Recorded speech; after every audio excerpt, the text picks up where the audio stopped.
La deuxième qualité qui va dans le même sens et qui interprète un peu une autre faculté de l'aigle, c'est la vue. Vous savez, l'aigle est disons un animal qui a une vision perçante, on va dire ça comme ça. Il est capable d'apercevoir sa proie à des kilomètres. Il peut être très haut dans le ciel, la proie peut être à des kilomètres devant lui, mais il arrive à voir la proie. Voilà pourquoi rares sont les fois où l'aigle, lorsqu'il est dans le ciel et qu'il descend vers sa proie, rares sont les fois où il rate effectivement cette proie-là. Et cette faculté, c'est simplement le symbole de la vision dont je parlais tout à l'heure. Il y a une nécessité pour les entrepreneurs qui veulent s'accomplir d'avoir une vision claire et distincte, pour employer un terme cartésien, je ne peux pas m'empêcher, voilà, formation philosophique oblige, je balance même deux termes comme ça, même si je ne ferai pas un exposé de philosophie.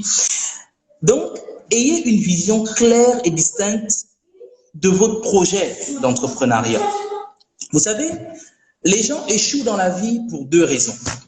La première, c'est qu'ils n'ont pas de vision du tout. Ceux qui échouent parfois n'ont pas de vision du tout. La deuxième, c'est que ceux qui échouent parfois ont une vision très floue. Je donne un exemple, on vous dit, qu'est-ce que vous voulez dans la vie? Vous dites, je veux réussir. Mais c'est quoi réussir? C'est flou l'expression réussir. Ou bien par exemple avec nos jeunes, lorsqu'on demande qu'est-ce que tu veux comme travail, ils disent non, moi je veux juste travailler. Je veux juste travailler. Voilà, ça par exemple c'est vague.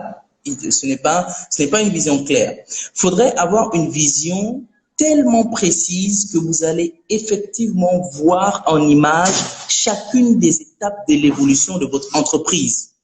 Aujourd'hui, en 2020, je crée une entreprise, par exemple, de production de sachets d'eau, ou plutôt même de vente de sachets d'eau. Je commence par acheter les sachets là de 500 ou 1000 francs là avec voilà, dedans. Mais il faudrait que dans 10 ans, je puisse évoluer pour avoir ma propre entreprise de fabrication et de vente d'eau, par exemple, en bouteille. Et regarder, voir, voilà, chacune des étapes. L'an 1, c'est comme ça, c'est comme ça, c'est comme ça. L'an 2, c'est comme ça, c'est comme ça. Le problème, c'est que on a trop cette mentalité mythologico-religieuse, si je peux employer ça aussi, que les gens ont peur d'avoir une vision parce qu'ils remettent tout dans les mains de Dieu. Mais en même temps, il y a contradiction, puisqu'on nous dit l'homme propose et Dieu dispose. Mais comment voulez-vous que Dieu dispose de quelque chose que vous n'avez même pas proposé? Comment voulez-vous? Ayez le courage, n'ayez plus peur de programmer effectivement l'évolution de vos entreprises. C'est la vision. Un entrepreneur doit avoir une vision.